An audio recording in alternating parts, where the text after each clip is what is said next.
Gentleman from Texas, Mr. Cuellar, is recognized for an amendment.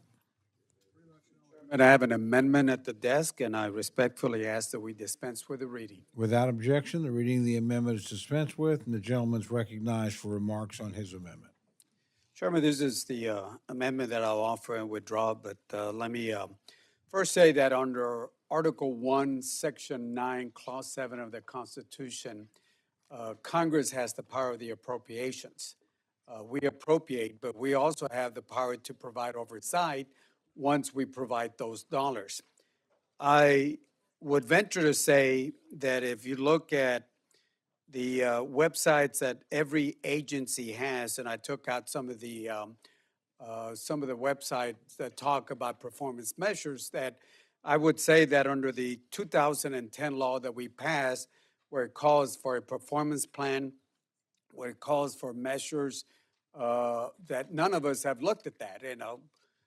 This is something that I did a little bit after the 2010 law that we passed.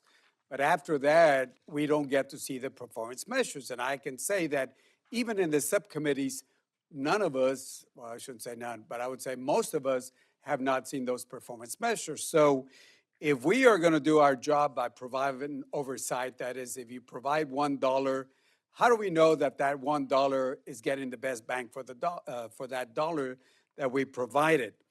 What this amendment does is basically looks at those measures to make sure that we have the right measurements, make sure performance measure, it looks at any outdated duplicative rules and regulations, looks for cost savings, and doesn't have any got you type of language. It's very straightforward what our responsibility as members of Congress.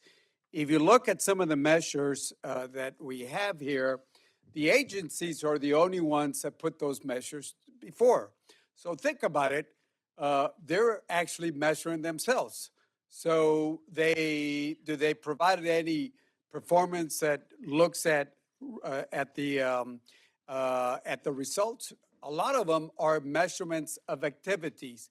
If you look at some of them specifically, and I don't want to call any of the agencies out, but if you look at it, the measures, the quote, key measures that they have is how much money that they put in a program. Seriously?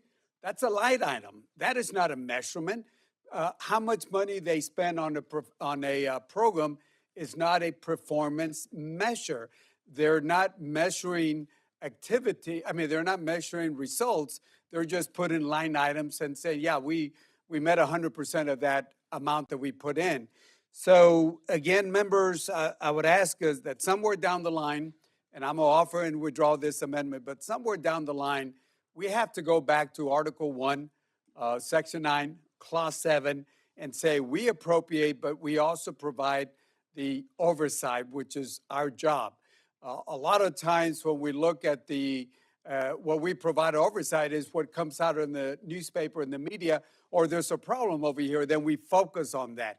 But we're not doing the systematic performance measurement of results like we should be doing.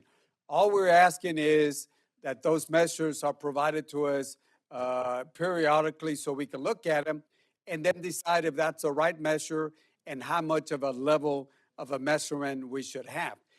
With that, Mr. Chairman, I offer and withdraw my amendment. I thank the gentleman.